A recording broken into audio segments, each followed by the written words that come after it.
Before Teddy, children used to whisper to their parents and ask why I was in a wheelchair. Adults would look at me with pity.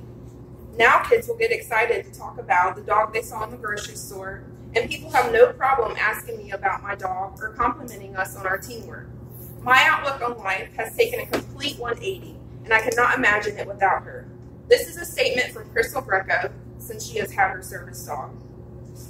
From a study from the American Kennel Club, people that have service dogs showed a higher overall quality of life and better emotional, social, and work or school experiences than disabled persons who have not yet received their service dog.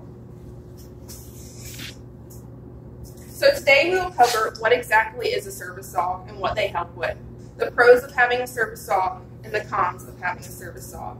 Much of the information I'll be discussing today came from the Service Dog Society, USAServiceDogs.org, and Anything Possible.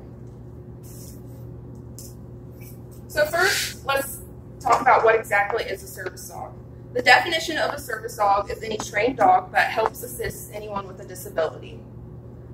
And there are no restrictions in the United States what type of breed the service dog can be.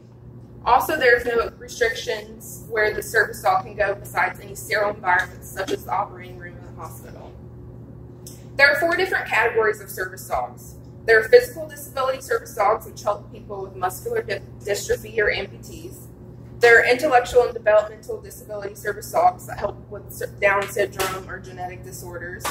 There are sensory disabilities, people that have autism or seizures. Psychiatric disabilities, people with PTSD, anxiety, or traumatic brain injuries. And some may argue that the 5th category is neurological, but neurological can fall into physical, developmental, or sensory. Also, there are 5 most common uses for service dogs: brace and mobility, autism, seizures, hearing, and medical alerts. And there's a rising increase in emotional support animals. And this could be because people want to take their dogs on airplanes or not pay their pet deposit, and it's only $175 to get that certificate online. So now that you guys know exactly what is a service dog and what they help with, let's learn some pros with service dogs. They help with anxiety. It's been proven that when you touch a dog, that it releases dopamine. It's a chemical in your brain. It's called the happy chemical.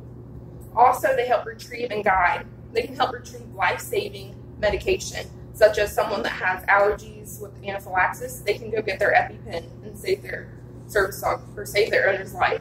They can also guide people that might be legally blind. So if you're going in an unfamiliar area, maybe traveling, the service dog can help them get around. It has been shown that they increase communication and socialization. Kids with autism that have service dogs, they have increased their socialization with their parents. So they have a barrier, the dogs create a barrier, and it's just so they can communicate. And also, they have been able to increase with socialization. Harvard has said 60% of people that have animals have increased their human-to-human friendships. So now that you guys know some pros of having service dogs, there's also some cons. They are expensive. It takes 18 to 24 months for a service dog to be trained, and it can cost from $15,000 to $25,000. Some people may say that they can train their dog themselves and save some money, but it takes time, effort, and also money. You have to take your dog to the vet. You have to get certifications that your dog has rabies and all that stuff. And going out and socializing them, that takes effort, because if your dog hurts someone, you're responsible for that. You also get negative attention. When you go into public with your service dog, you're already labeled with a disability. So people will look at you, what's wrong with that girl? What's wrong with that guy? Also, negative attention if someone looks at you and says, why do you have a service dog? Technically, they're not allowed to ask you that question, but if they do and you tell them it's an emotional support animal, most people will say, it's all in your head, you don't need that animal. Also, if kids come around your service dog, you have to say, no, you can't pet my dog, it's working. But people will get mad at you for that. Also, they're a huge responsibility.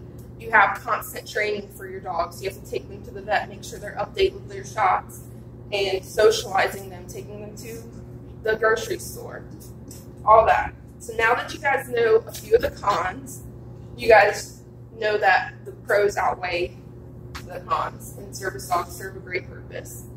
So today we learned what exactly is a service dog, the benefits of having a service dog, and the downfalls of a service dog. So just look when you see someone next time with a service dog, remember, they might not have been able to get out of the house without their dog today.